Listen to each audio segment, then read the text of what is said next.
minutes just on actions. We're not going to do full on minutes because we're doing a recording, but just on actions, that's going to be great.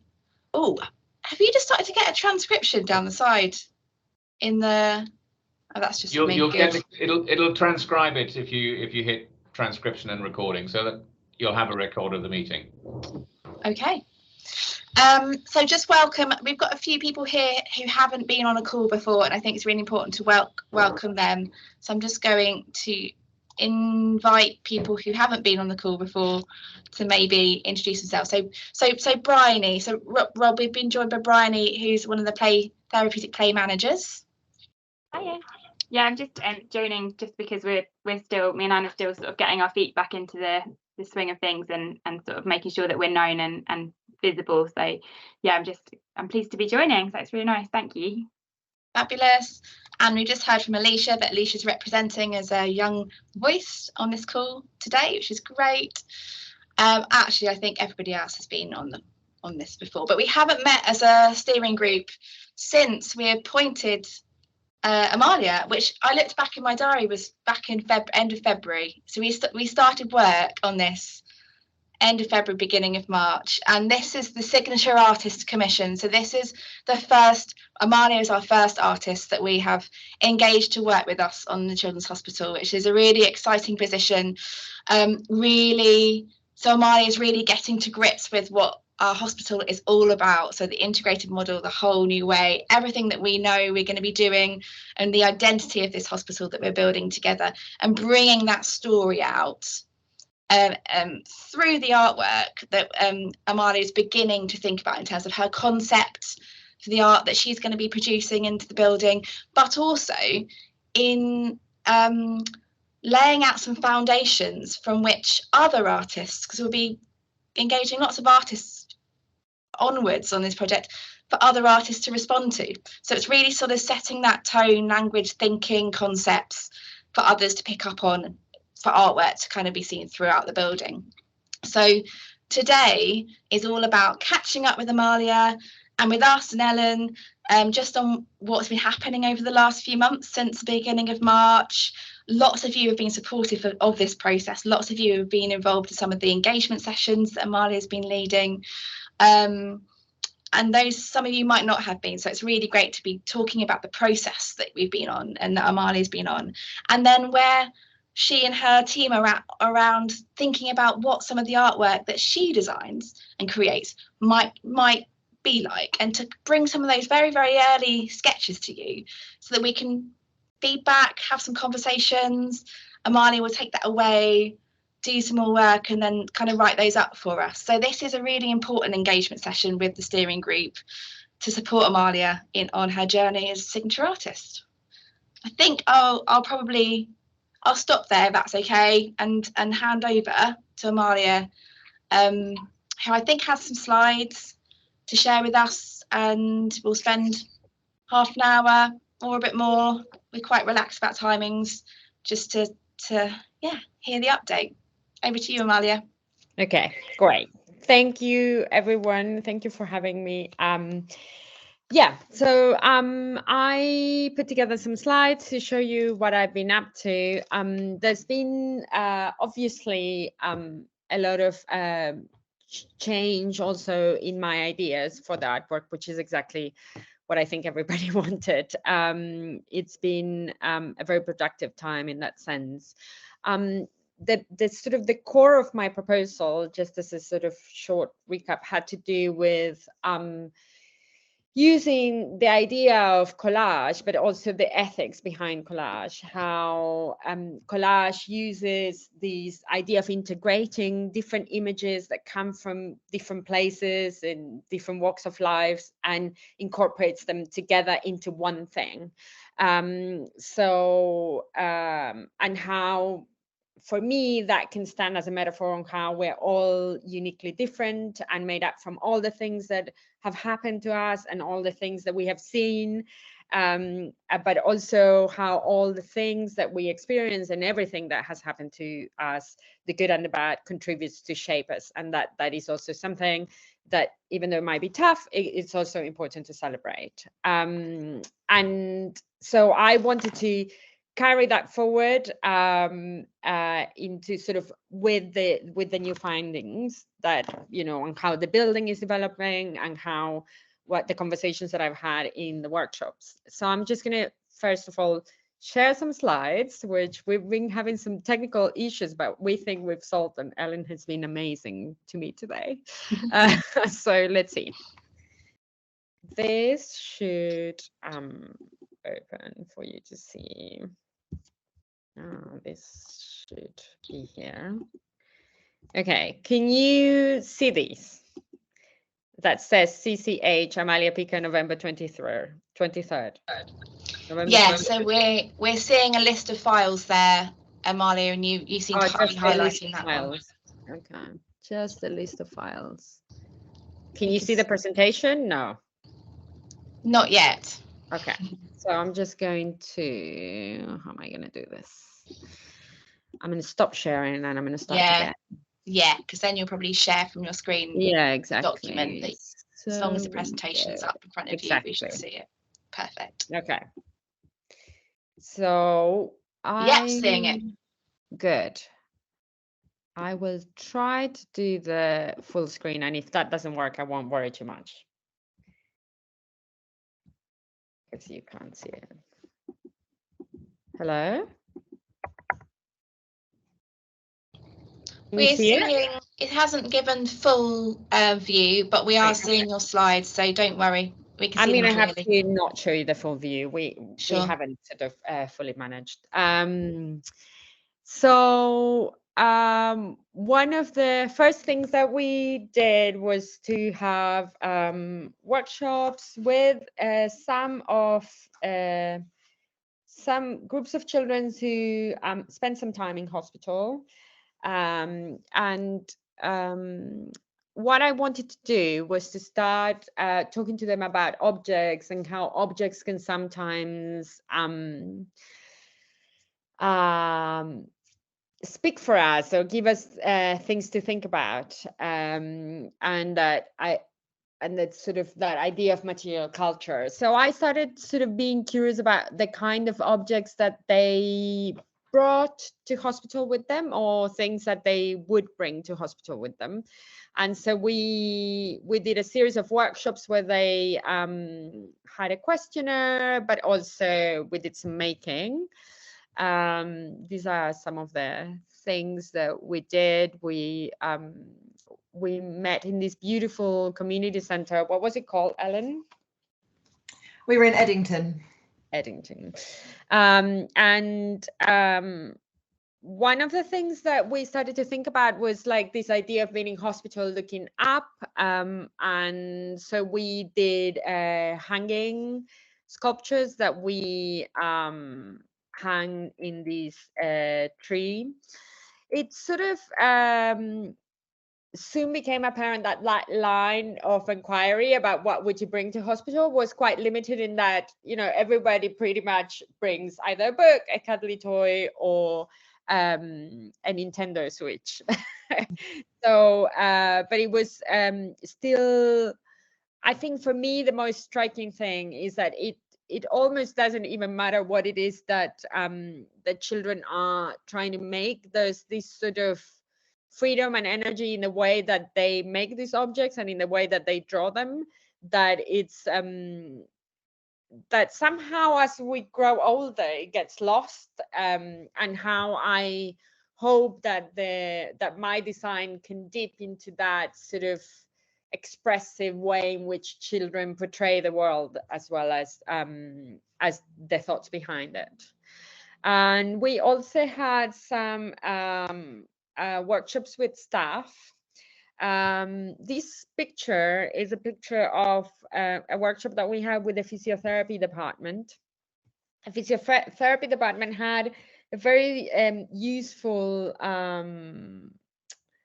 take on artwork in hospital, or sort of how children spend time in hospital. And I think so far I was always conscious, because of that first experience that I had when I went, which I talked about in our first meeting, but I can remind you of, like, going and spending some time in the reception of Great Ormond Street Hospital, and seeing that children sort of wanted to engage with things, but parents needed to move quickly from the reception into the rest of the hospital, I realized that my initial artwork, and not everybody else's that will follow, but my initial artwork had to sort of address that transient moment in reception. But also, I think to try to be inclusive, I was thinking that I sort of had forgotten how important it is for children to have opportunities to move during the hospital stay. And while, of course, there are children who might have to stay in bed, a lot of children, and most of the children apparently, don't really have to stay in bed, and how important it is for physiotherapy staff to have opportunities in which children can move, sometimes due to their conditions, get out of breath, but sometimes even just leave the bedside, go and see something and come back. And so as much as I would love for my artwork to address this, I sort of very quickly realized that I think this is a really good opportunity for a specific artwork that addresses this. So I just thought I'd share this with you, because I'm also supposed to be identifying moments for other artworks. This is a session in which I talked to the staff at the Croft in mental health hospital, and they we decided not to make things with them. We decided to have a moment for conversation. It was so insightful, and as usual, one cannot help to be in awe of everyone who works in hospital. And they had so many interesting things to say that I hadn't thought about or considered. And obviously me visiting physical health and mental health made me realize how amazing it is, this notion of integrated care, but also what the physical challenges are of creating something that can accommodate the necessities of the both aspects of care. And one of the things that stuck with me, and I think with Ellen, we talked about it as well, is one of the things that someone said was how we were sort of, I was trying to ask them, what is it that that objects that they feel are good starters of conversation, and how objects once help often sort of break the ice. And I wanted to know exactly what sort of things they found useful, so that when I'm sort of drawing on this idea of material culture, I could reference them.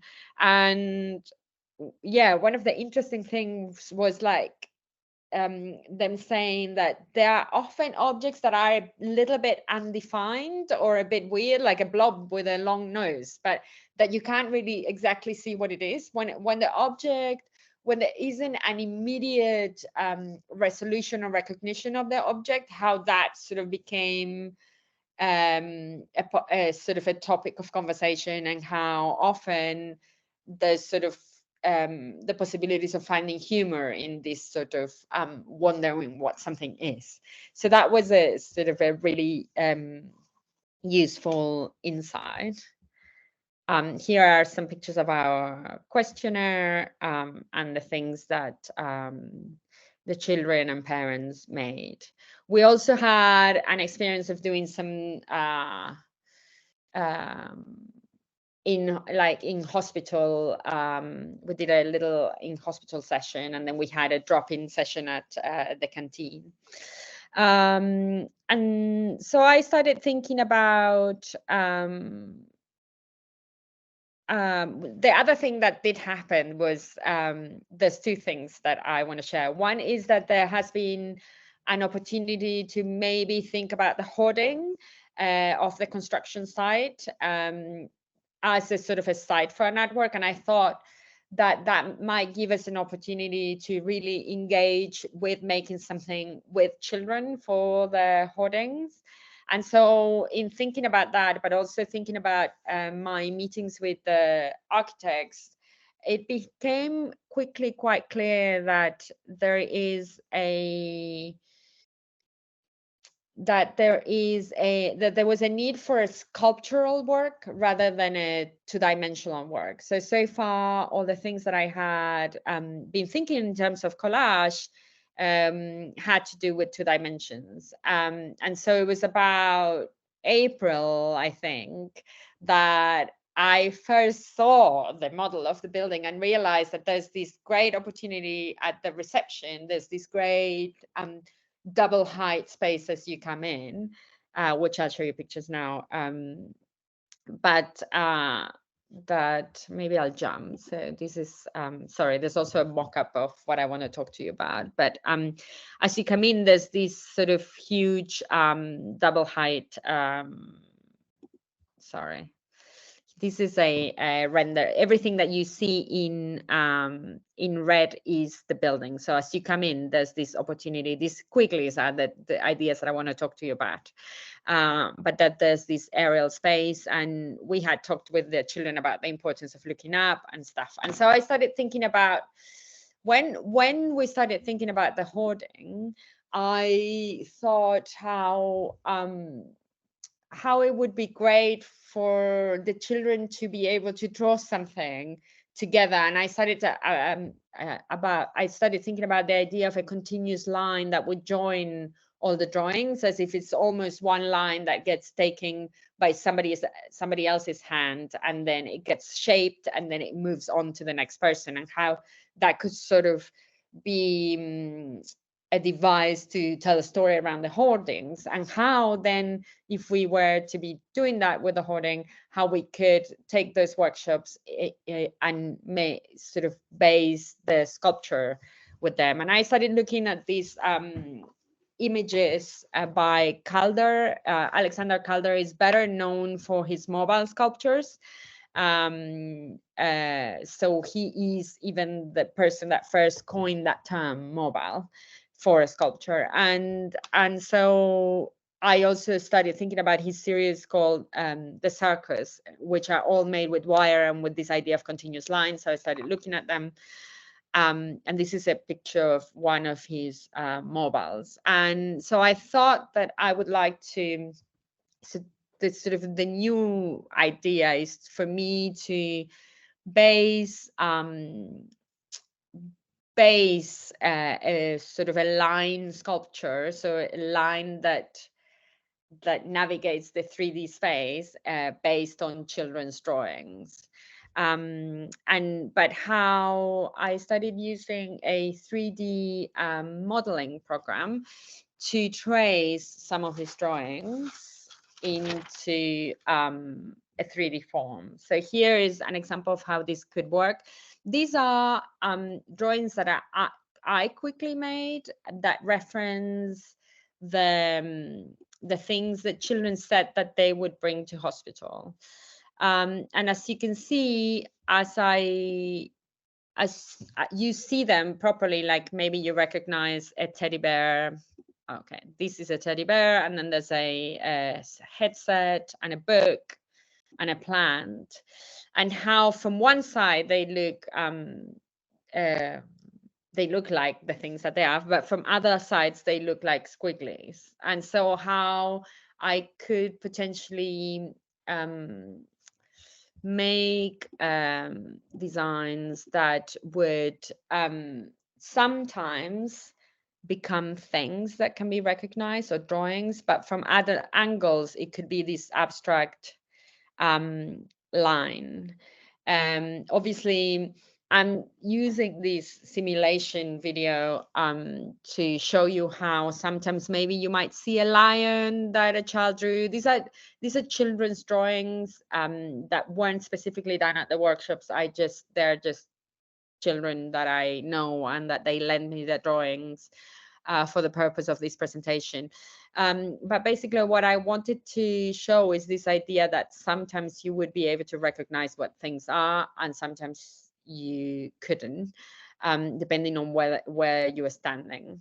So this is another example on how we could also incorporate real objects threaded through this metal line that would be sometimes describing an object and sometimes appear as a squiggly.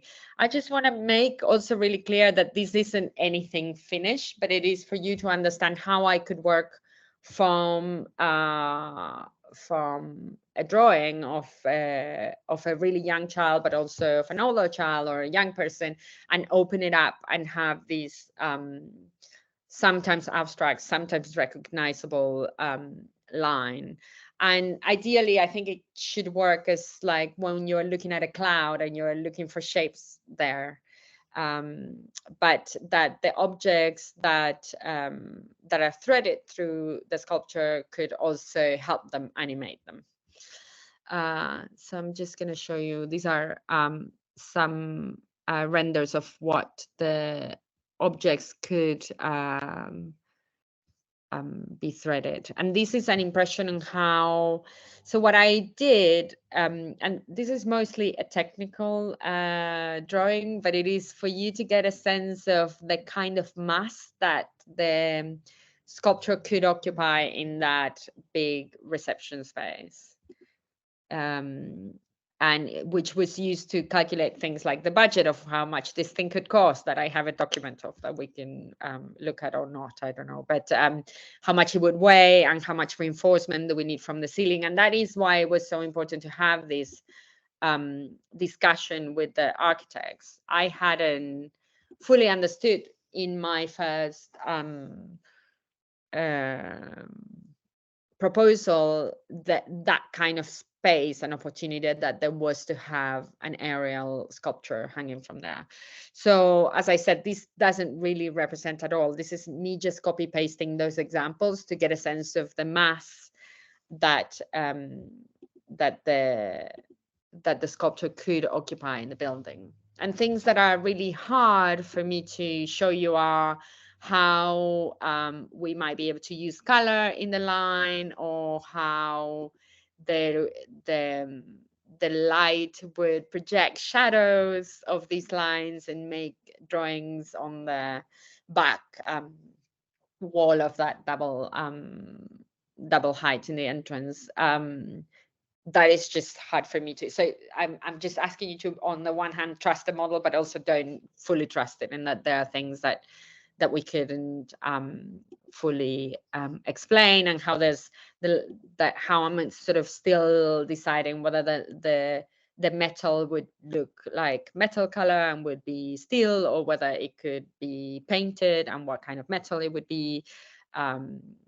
And then how I started to think about how it could reappear in different parts of the hospital, as if the line had gone into the walls and came out of the walls, and how it could appear at different moments of the hospital, like hallways, and then how they could have things threaded so that they could be interacted and children could move them, or potentially climb them, depending whether we wanted that or not in different bits of the hospital. I think, and then for the creative, I'm going to stop presenting now, if that's okay, because I'll probably have to share a different document. So in the Creative Hub, we know for a fact that we will have to do an artwork that will be fully interactive, and mostly would present an opportunity for open-ended play, so that it can be played with over and over again. And that will sort of be a separate thing that will link to the idea of collage, but that I haven't fully illustrated at this stage, because I don't think it will need specific building provision or structural provision. But and I'm just going to chip in there to make sure, I'm visiting back to the artist brief that we gave you, Amalia, and making sure that everyone understands where you're coming from. One of the things that we included in the artist brief for Amalia was to think about the opportunities for her artwork into the building, and we're not just looking for one piece, we're looking for her signature artist language, her artwork, to come through in a few different places. and each time it comes through, it will be a bit different. So we've seen this idea of a big hanging sculpture, which will be a part of the welcome experience into the building. But we've also we listed things like maybe the creative hub, which is just next to the entrance area, as a potential space that Amalia might want to work into, which is an interactive environment. We also included the outdoor space, the play space, somewhere else that maybe her ideas might fall into, or maybe some of the kind of public areas and circulation routes. So these are all physical sites within the building that Amalia started to consider at this stage. And what will happen when we engage Amalia for the next stage is a lot more detailed technical discussion with the architects and with Andrew and the team to think about, does that work? What might that need to be? What might Amalia not touch, and where another artist might respond and do something. So this is all in the mix, but just to say there'll be a few sites, and you're starting to hear Amalia talk about her beginnings of her ideas for those.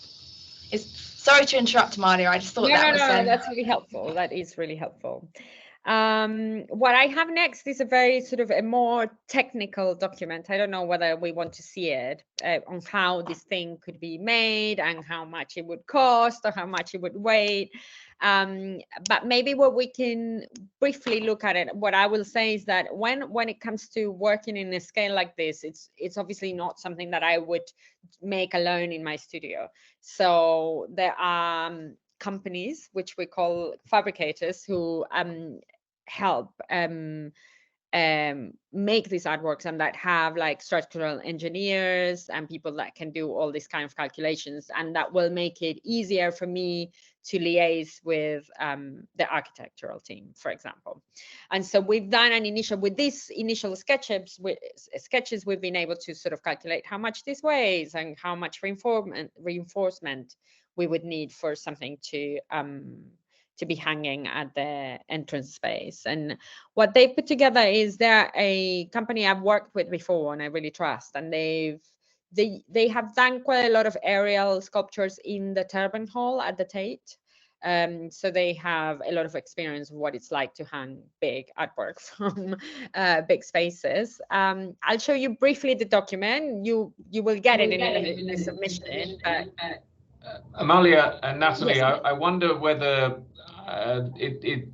it's a more suitable opportunity to get some comments and feedback on just the experience before we get into the technical financial detail, so that we just give you feedback on impressions and suggestions and comments. What do you think? Sure, that sounds great. Has anyone got any suggestions or comments? Or Catherine?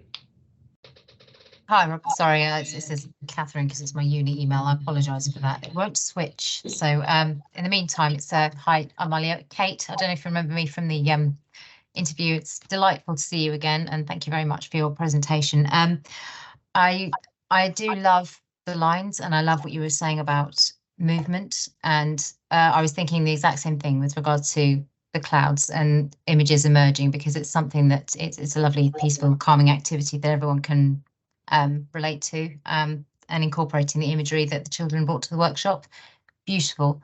I do worry a little bit about, when you said certainly with the initial sculpture coming in, hanging real life objects in there as well, but simply because I've had children coming in and coming out of hospital, and bear in mind mine from brain injury and whatnot. So I think therein lies a worry for things like confusion, because they're already in a state of confusion. They're already in a state of sort of difficulty and emotional upset.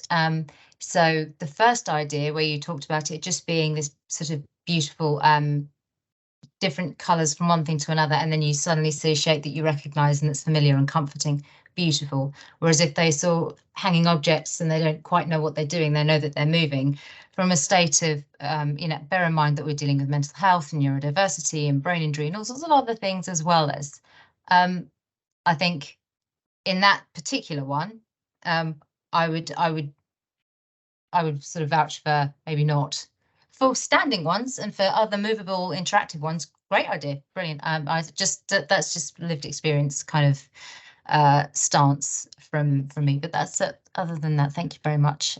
Yeah, others have their hands raised, so I'll stop. Great, thanks, Kate. Kat.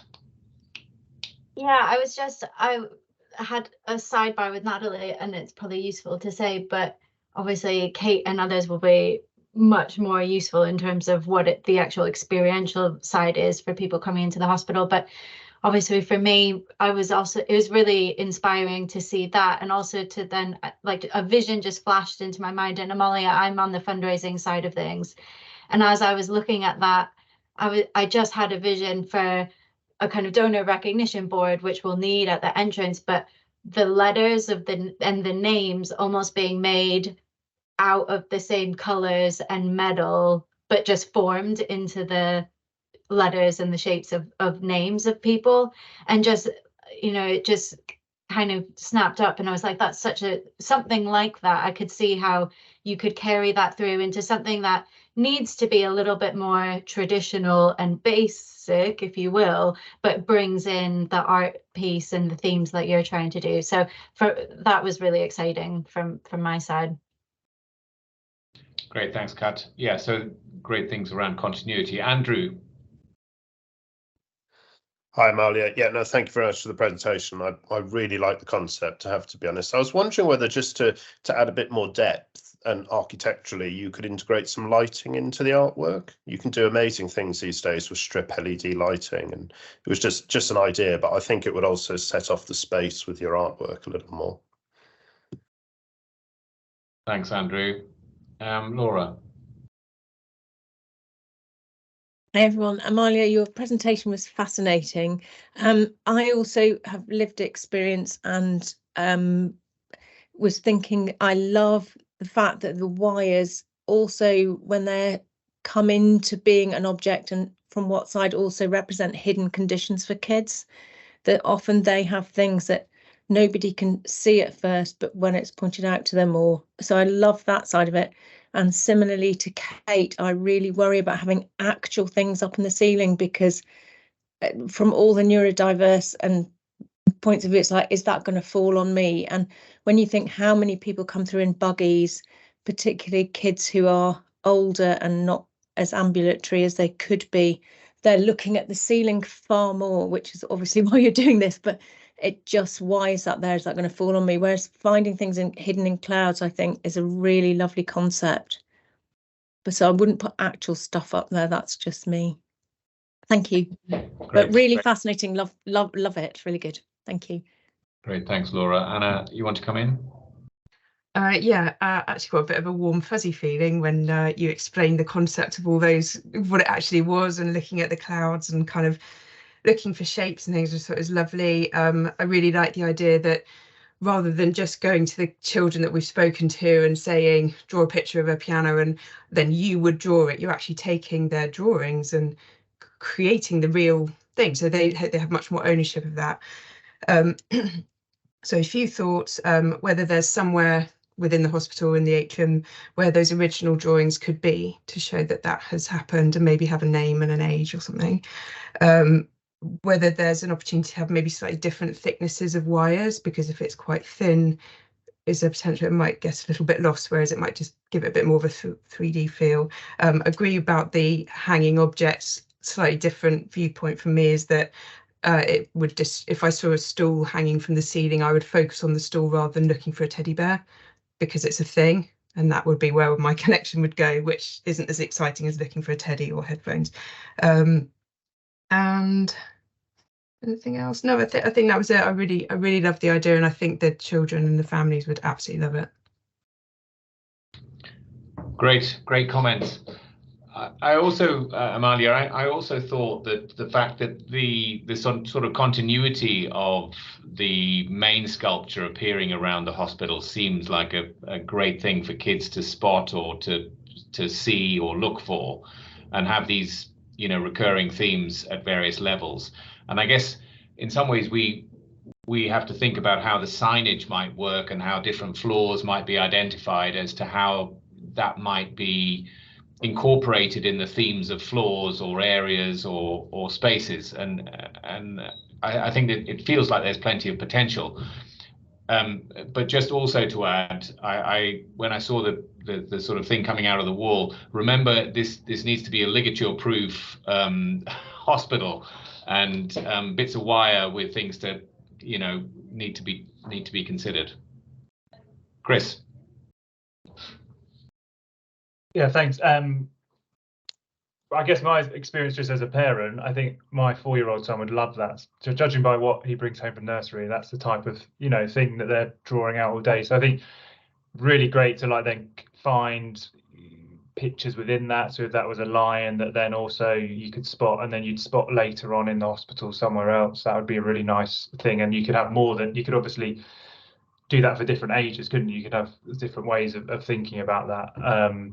But also wondered whether, and I don't know how you do this, that is then something that young people could continue creating within the building, either when they're there or when they go home. So they could do a doodle that sort of copies that, or there could actually be a space where they could create little, models themselves or something like that. So yeah, really, really like it. Thank you. Thanks, Chris. Ellen. Yeah, thanks. I've been quite close to this in the process, so it's so lovely hearing all of this now, because I absolutely love this idea, and so yeah, it's just great to see it.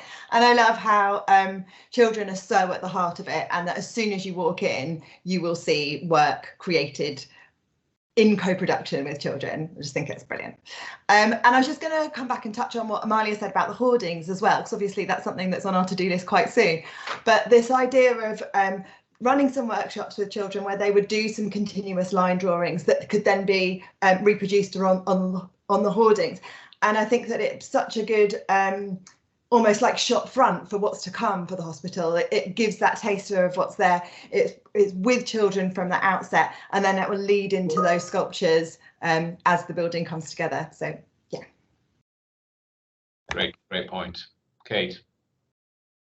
I was thinking back to the discussion that you were saying that you were having about addressing sort of moving from one space to another, and that can be quite difficult. And the other discussions here about having your sort of signature style throughout the hospitals. And so some of these wire things, so although we can't necessarily have things from a ligature standpoint necessarily coming out of the walls, there have been other things where you could have that style or those drawings sort of maybe into the wall, if you see what I mean. So it's sort of pressed in, imprinted, rather than sort of coming, or even if it's just slightly coming out of the wall, but it's the same kind of style and it's the same flavor, if you will. Where and there's wayfinding here, there's following trails here, there's interactive, sort of, you put that at the children's level, they're following the teddy bear, which then goes somewhere else, following these little lines, and then they recognize these pictures as they go. I mean, obviously going too nuts with it, but I think there's a possibility there, and I think that could be really beautiful. And it's that keeping that continuity throughout the floors, sort of also keeping things like safety and ligature in mind. I think it's a lovely thought. Just throwing it in there. Don't know if that's helpful, but yeah. Thanks, Kate. Alicia. I just wanted to touch on when Amalia was showing the initial slides of the artwork. I just really like how the initial artwork she showed was quite subtle, and there wasn't too much going on. Because as a neurodivergent person, I feel like some artworks can be quite overwhelming, and especially when you're in that hospital environment, I wouldn't necessarily want an artwork piece which is gonna I don't know, set off a migraine or make my eyes what do you call it, hurt or fatigued. So I quite like the idea of subtlety and abstract art, but in the form of dots or landscapes or or different paint smudged together, that sort of thing, where you can't really depict what it's showing. And it also leaves if the child is well enough to get up and move around the bed and get out of the bed, it also leaves a lot to their imagination as to what the artwork could be, and so it gets them thinking and gets them almost subconsciously exercising their brain, even if they're not doing schoolwork or homework at that point. Great. Any other comments? I mean, Amalia, I think that was a lot of thumbs up there with the base concept. Lots of real fantastic potential for development.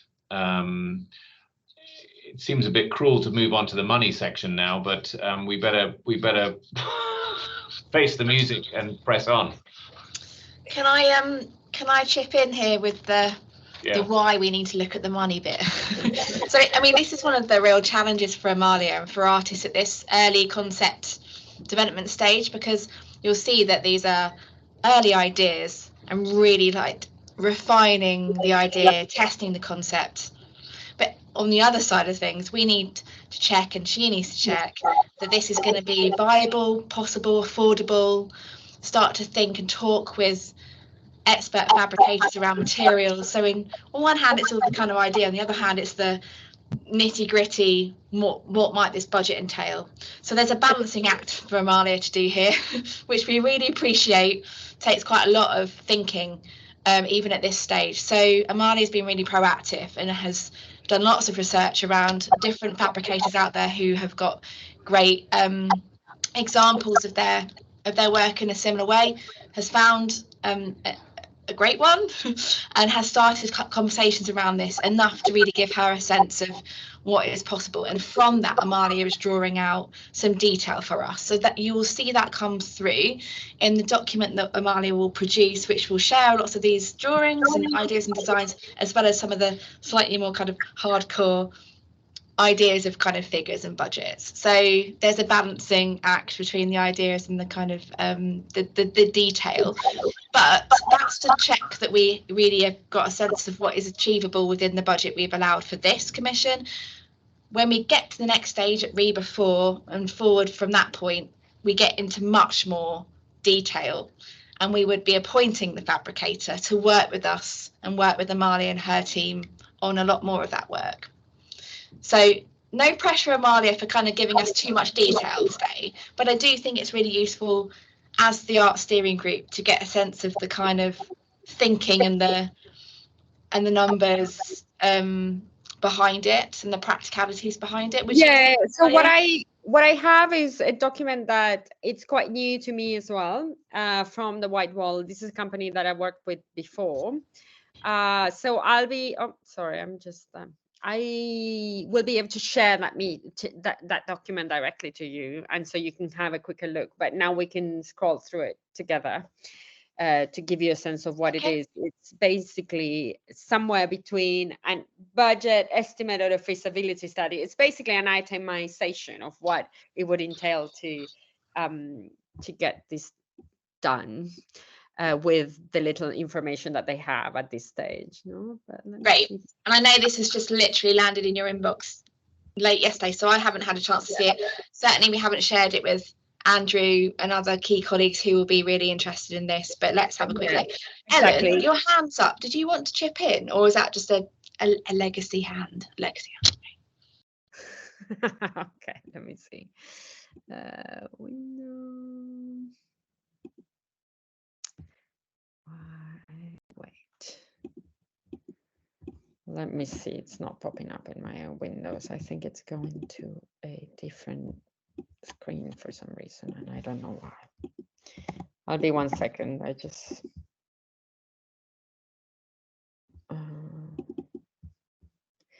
can you see this? No, you can't.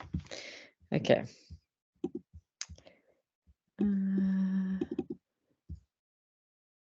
Wait, I need to go into here.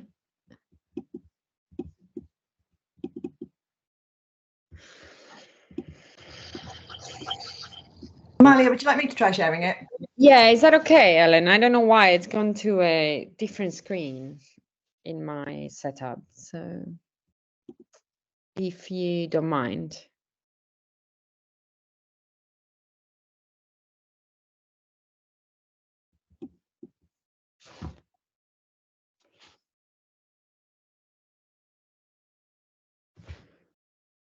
Oh, I can't hear you. I don't know what's happening. Yeah, it's not working on mine now either, Amalia. I'm sorry. Okay, great. Let me see. We've had crazy. Do you want it to email it to someone else? It's a Word document, is it? I'm just opening it, so it might be third time lucky. Let me see if I can do it. Okay. It was all those fancy computer-generated images that were causing us so much trouble this morning. I feel like there's a lot of pressure now for me to make this work. Yeah, I can see it. Yay! Okay. So just give me a nod with flicking through. So this. Yeah, I mean, I as I said, what I submitted is the renderings that you saw, and then from there they put together this document. We can see it together. I've gone through it and quickly scrolled through the budget. So what they're doing is they're just giving us a sense of what the different stages and different things that they would need to do are. Okay. I don't think we should spend too much time all trying to take this in, because I just wanted you to see it because there are some images cool. that will be useful. They were thoughtful enough to leave the entrance of the hospital, which I should have done so for other people that are not that familiar with the model. But they've sort of also put some examples of other things, other artist works that they've done that formally deal with line space, which might be. Oh, here. Are you seeing? Yeah. Okay. Yeah, exactly. Okay, I'll flick through these slowly so people can take them in, and then we'll obviously share all of this with everybody on email in due course. This is to support neon, which might be interesting in terms of the light conversation. I just want to say something about the lighting, is that I feel that there's an opportunity for us to tap into the budgeted lighting and bring it in and incorporating into the artwork, so that we could still look. We talked about this with the architects, and that they have to have lighting. So if we manage to somehow bring it into the artwork, then there's that extra opportunity in terms of budget.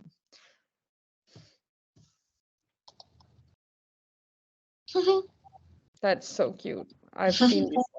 I really like it. It does make me think that I know we haven't talked much about the outdoor play space, and this might be for another artist or landscape architect or whoever to pick up on this, but the idea of a line drawing lends itself so well to some really interesting play equipment or shapes that people can come and interact with. And we quite like the idea of it not being too prescriptive around kind of play equipment that everyone sort of conventionally knows, but actually some really interesting invitations to play and interact and explore that could be inspired by Amalia's work would be interesting. This is very different. Yeah, I don't know why it's there, but they put it in. Oh, cool. Wow. I wonder if this one actually plays any audio out of it, because they look like very long stretched trombones or something. Yeah, totally. Or maybe there are things you can speak into, and also, I don't know. We can ask them.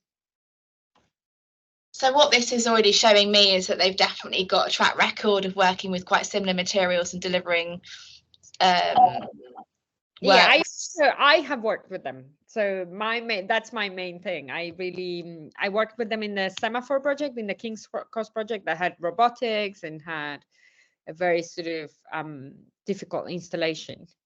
And I really trust them, and I really like working with them. That's why it's resonated with me from the workshop. And then this is just useful to kind of give people a sense of the sort of things that we'll need to be thinking about in a lot more detail as we move forward. Obviously, the kind of location, the structure itself, the materiality of the structure, the dimensions, the size of the piece, the mass of the piece, but also the life of the piece, how it will be maintained, what we need to put into practice around that, talking with the estates about needing to make sure we create something that is absolutely manageable, infection control, safety, all of that has come up a little bit today. Really test those ideas with colleagues that really are experts in that or have responsibilities in that, and that we come out with a really solid design that is realistic. Yeah, for me, I think it would be important to also embed in the coming steps the opportunity for me to talk to you, to specialists in neurodivergency, and also in things that might sort of physically be things that we need to look at, because these are all news to me and I'm taking them on, and I obviously wouldn't want to do something that will freak anyone out into the coming of the hospital. For me, the main thing about these looking, so we'll have to find a balance, and this is what I'm realizing, but I just want to share what I had in mind and how we can then work with that in terms of neurodivergent patients. Is what I wanted to share was I've been doing on the side as my personal thing. I've been doing a lot of school tours because I have a child who's going to start reception, and how different it feels to walk into schools that you feel are inhabited by children's creations. And it just basically what I would like, and how that often feels like a beautiful chaos, and how we can sort of manage that so that it still feels serene. But what I would like is for children to come into the hospital and feel that this is a space that is for children, but it's also made by children, where children are heard and that they're important, where they are taken into account. But also because I feel ultimately that when you are coming into hospital, even if you are with your parents and your loved ones, you can feel alone in your condition. And so to feel that that there are other children here, that this is a space of other children, that they're going through this, will just, I think, hopefully will make them feel that they're not alone in it, that this is a space that they can feel comfortable in. And so I would love to hit that without obviously overwhelming anyone. So I understand that there's a delicate balance, but I just want to clearly flag that I don't have the knowledge for that. And so that it would be very useful for me as we move into sort of a specific design phase to have meetings that are specifically to do with this. Absolutely. So thanks to Alicia and Catherine both for pointing it out. Yeah, I think really great comments, and of course this is part of the joy of this, is that it's a journey, right, and that all these ideas evolve into the final product. And I suppose the other thing to remember, and the other thing that we, as much as we want to embed mental health, neurodiversity, and accessibility for children and young people, I think there's two other things to bear in mind that are important. One is it's young people, it's not just children. And, very often we neglect the teenagers, and to remember that, many of the children that we look after now will become teenagers with us in this, in this environment, that there is a sort of changing demand on the decorations and for families and children. And then, and we've talked about this before, that this shouldn't be childish, it should be child friendly, but we're also wanting them to believe that research and excellence and professionalism is part of what they're coming into. It's not a school. It provides some reassurance, hopefully, and confidence, and help, protection, that sort of feeling that you have a zone in which you can feel confident in. So lots of boxes to tick. Yeah, I guess what I was trying to say is I would like for the work to help bring some sort of playfulness and warmth to sort of counteract that sort of sometimes sterile or corporate look that a place like a hospital can have. But it's definitely, I think also in terms of the drawings, we are and we can include very early drawings, but obviously because they're not recognizable, they would just be read like abstract things. And so the more we move into working with young people, the sort of the more we have. And as I have a 3-year-old, and who has older siblings, and I know that for a 3-year-old also, he perceives young people to be quite cool. So if we you know, like they always want to be bigger, and so if we are sort of including older or young people in our spectrum, then that means we actually include everyone, because it's something that smaller kids also look up to in a sort of a strange kind of way. Yeah, agreed. Natalie.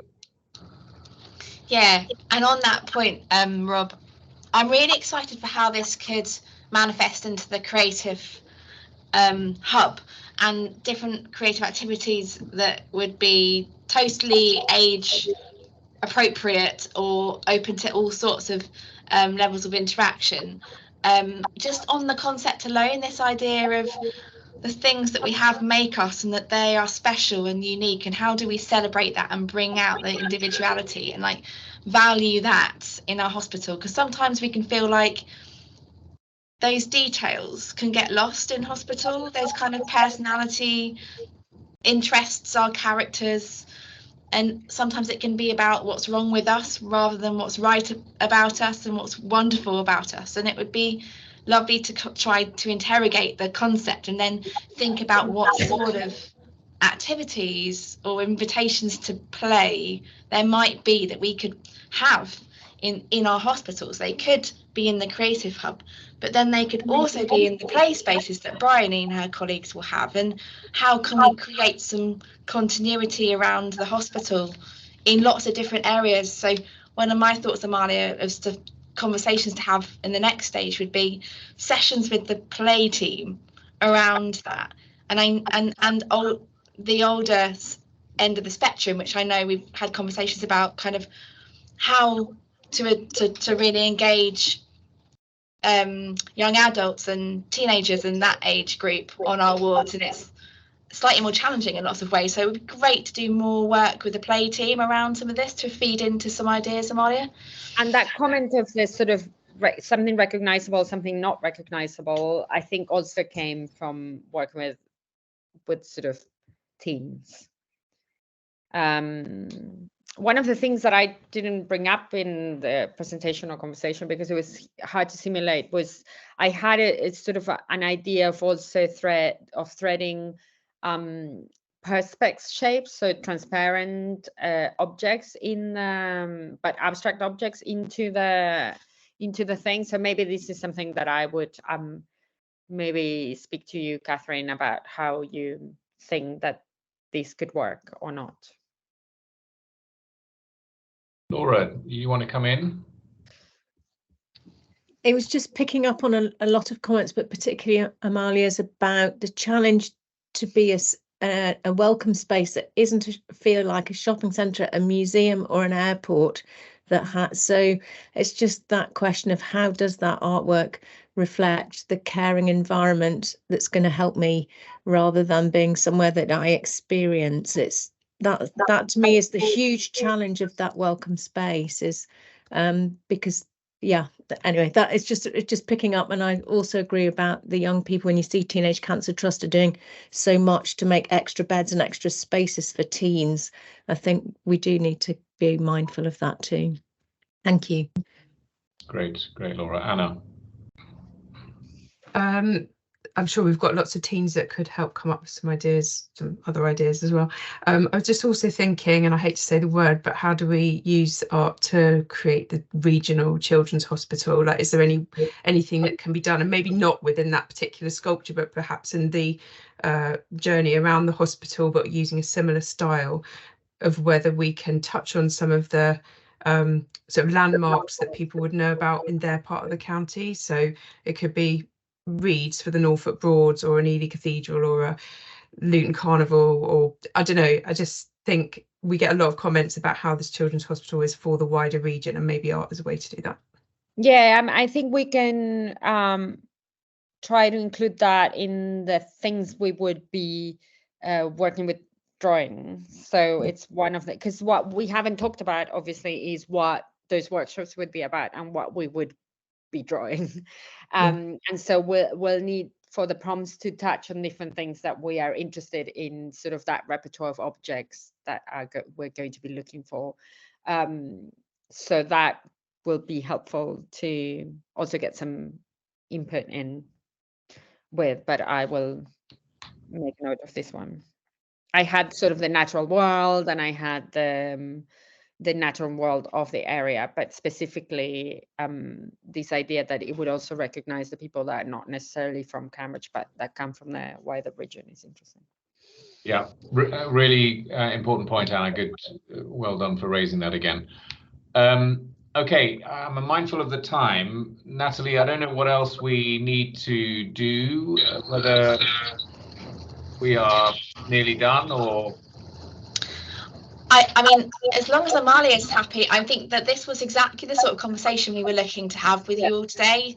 Just thank you all so much for just being so up for sharing your initial ideas, because I know sometimes there's a lot to take in and to try and formulate immediate thoughts can be challenging, and this has been such a great conversation and it will continue on. So I think we're going to say goodbye to Amalia now and we'll wrap up with a few other bits about the steering group separately. Yeah, and also if there's I much rather hear all the worrying concerns now when we still have time to incorporate that, and so please don't think that I will think that my feelings would be hurt by just you stating something that could be sort of read as a negative comment. I'm very, very open and grateful for that. So if something also comes to your mind after the meeting, please get in touch. And I'm sure there'll be opportunities in the design process, but if there are things that come up, just get in touch by email with Natalie, maybe. Yeah, perfect. Yeah, okay, so anything can come through to us, me or Ellen, and we'll feed that through to Amalia and make sure that's managed. So any follow-up comments in the next week or so would be great, so Amalia can think about those things. And then the next thing that's going to happen is Amalia will write this up into a document and she will pass that over to us. We will share it, and as the steering group we look at that, and the kind of important bit for the governance is that we would hopefully approve.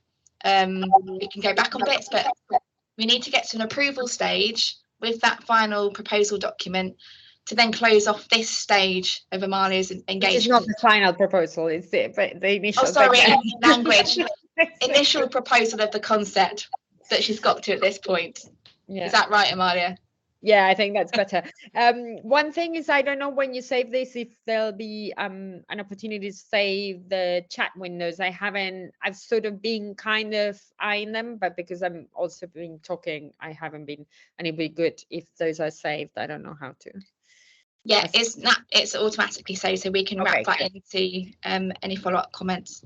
Okay, great. So I'm going to say goodbye, and I'm going to thank you, everyone. Also, I've had the time of my life this year. I've learned so much, and I'm really, really, really grateful for all the experience that I've gained, and I'm really excited for the next stage. Thank you for your time.